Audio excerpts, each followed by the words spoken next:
오늘 하나님 말씀 마가복음 3장 말씀입니다. 마가복음 3장 20절에서부터 30절까지 말씀 읽도록 합니다. 집에 들어가시니 무리가 다시 모임으로 식사할 겨를도 없는지라. 예수의 친족들이 듣고 그를 붙들러 나오니 이는 그가 미쳤다 하밀러라. 예루살렘에서 내려온 서기관들은 그가 바알세불이 집혔다 하며 또 귀신의 왕을 힘입어 귀신을 쫓아낸다 하니 예수께서 그들을 불러다가 비유로 말씀하시되 사탄이 어찌 사탄을 쫓아낼 수 있느냐. 또 만일 나라가 스스로 분쟁하면 그 나라가 설 수 없고, 만일 집이 스스로 분쟁하면 그 집이 설 수 없고, 만일 사탄이 자기를 거슬러 일어나 분쟁하면 설 수 없고 망하느니라. 사람이 먼저 강한 자를 결박하지 않고는 그 강한 자의 집에 들어가 세간을 강탈하지 못하리니 결박한 후에야 그 집을 강탈하리라. 내가 진실로 너희에게 이르노니 사람의 모든 죄와 모든 모독하는 일을 사하심을 얻되 누구든지 성령을 모독하는 자는 영원히 사하심을 얻지 못하고 영원한 죄가 되느니라 하시니 이는 그들이 말하기를 더러운 귀신이 들렸다 함이러라. 아멘. 마가복음 3장 20절에서 30절입니다. 말씀, 회개할 수 없는 상태라는 말씀의 제목이 되겠습니다. 예수님께서 사역을 시작하실 때 사역을 하시는 내내 사역을 돕는 그런 사람들이 있었습니다. 그런데 한편으로는 계속해서 그 예수님의 사역을 방해했던 그런 사람들이 있었습니다. 오늘 보면 이제 그 두 부류의 사람들이 나오죠. 하나는 친족들의 오해입니다. 그리고 서기관들입니다.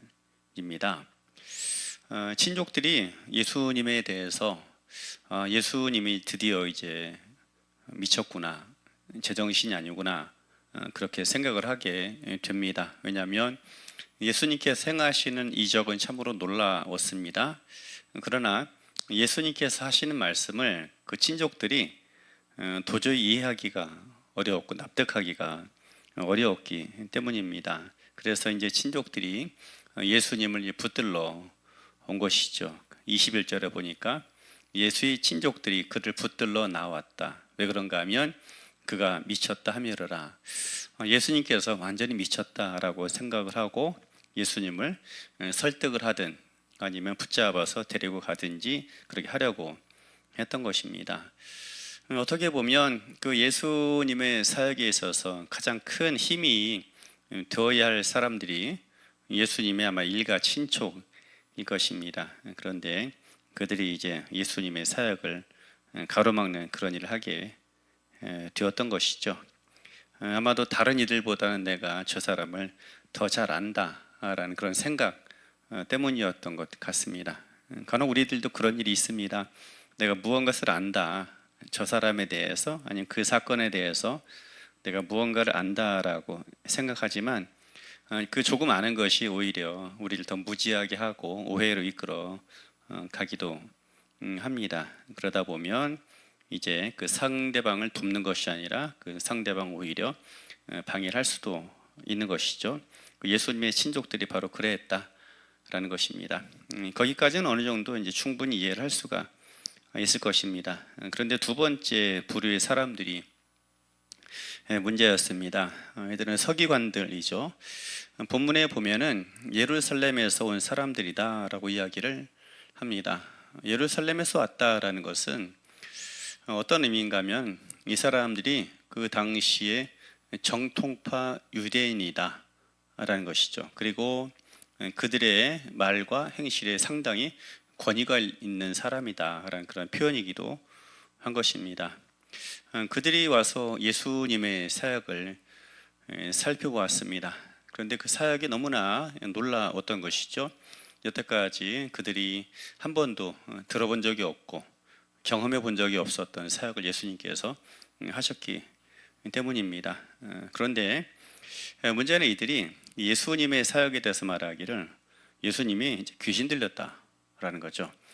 앞에서 친족들이 말한 것은 예수님이 미쳤다 말하자면 뭔가 좀 약간 정신 이상 증세가 있다라는 그런 표현이겠다마는 그 뒤에 그 서기관들이 한 말은 굉장히 모욕적인 말이죠.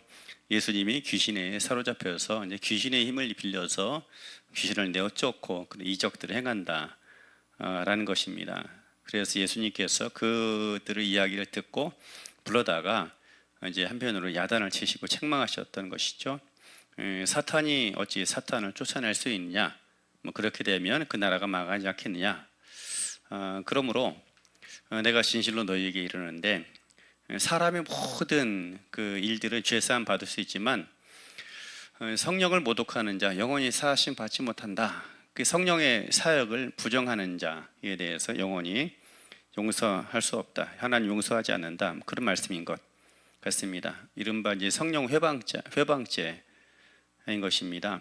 우리가 이제 그 성령 사역하는 것들을 비난하는 사람들을 향해서 이런 말을 많이 하는 경우들이 있죠. 그래서 함부로 이제 성령의 사역을 비난하는 것이 무섭고 또 비판하는 것에 대해서 저주를 받지 않을까 하는 그런 두려움을 가지고 있는 사람들이 종종 있습니다. 물론 그들의 말이 틀린 것은 아니지만 오늘 본문에서 말한 예수님의 말씀하신 의도는 바로 이런 의도인 것입니다. 자꾸 그렇게 하면 나중에는 어떤 상태가 되느냐? 회개할 수 없는 상태가 되어버린다라는 것입니다.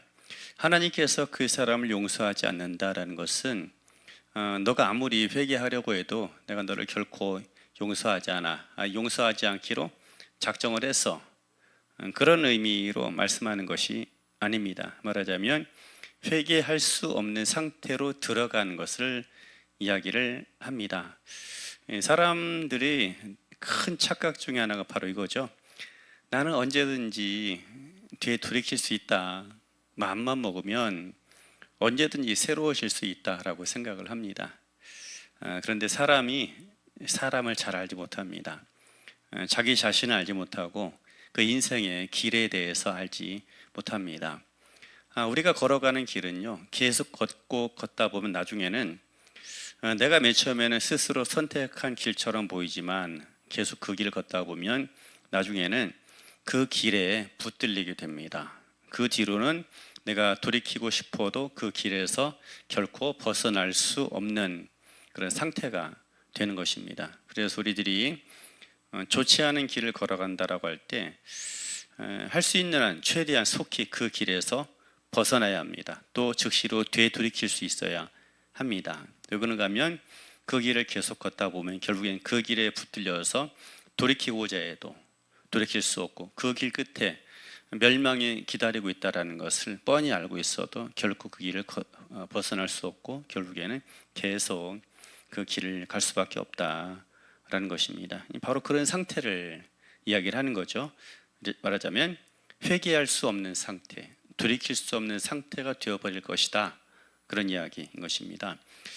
그러면 사람들이 언제 돌이킬 수 없는 상태, 회개할 수 없는 상태가 되느냐 할 때 알면서도 고의적으로 죄를 지을 때 그런 일이 나타나기 시작합니다.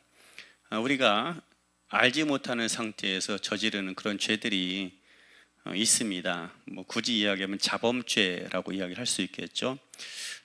그런데 구범죄는 뭐냐면은 고의로 저지르는 죄입니다. 이것이 분명히 잘못된 것임을 알고 있습니다. 하나님이 원치 않으신 걸 알고 있고 또 주변의 사람들이 원치 않는다라는 것을 알고 있어요. 그런데도 불구하고 계속 그 길을 걸어가고 잘못 저지르는 것을 고범죄라고 합니다. 근데 그 고범죄가 나중에 어떤 상태가 되는가 하면 회개할 수 없는 상태가 된다라는 것입니다.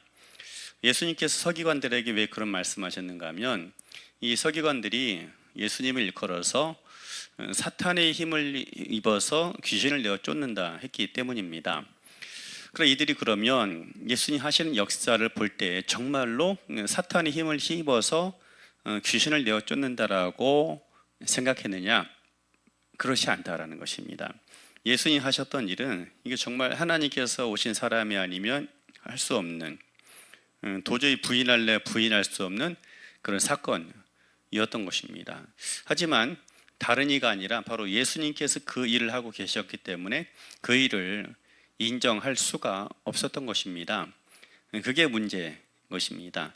당신이 옳은 일을 하든 뭐 어떤 일을 하든지 간에 상관없어. 개의치 않아. 그 결과가 좋든 나쁘든 우리는 상관없어요. 당신을 통해, 너를 통해 그 일이 일어나는 것 자체가 용납할 수 없고 받아들일 수 없다라는 것입니다. 그래서 이들도 알고 있어요. 사탄이, 그러니까는 사탄을 쫓아내면 그 나라가 분쟁한다라는 거, 그 나라가 망한다라는 걸 알고 있습니다. 그 예수님께서 오늘 24절에서 23절에서 하신 말씀은 서기관들도 익히 알고 있는, 널리 알고 있는 그런 말씀 중에 하나였던 거예요. 예수님만 하셨던 것이 아니라 그 당시에 흔히 통용되는 그런 이야기였던 것입니다. 그러니까는 너희들 알다시피 사탄이 어찌 사탄을 쫓아내냐? 만일 나라가 스스로 분쟁하면 그 나라가 설 수 없고, 집이 스스로 분쟁하면 그 집이 설 수 없다. 너희들 잘 알고 있지 않느냐? 내가 하는 일이 귀신의 힘을 입어서, 바알세불의 힘을 입어서 귀신을 쫓아내는 거, 이거 쫓아내는 것이 아닌 거 너희도 알고 있지 않느냐? 그런데 어찌하여 그렇게 고의적으로 사실을 왜곡해서 나를 비난하느냐인 것이죠. 너희가 계속 그렇게 고의적으로 그 길을 계속 가면 하나님이 너희들을 용서하실 수 없는 상태가 된다. 말하자면 너희가 회개할 수 없는 상태에 이르게 된다라는 거 이야기를 하고 있는 것이죠.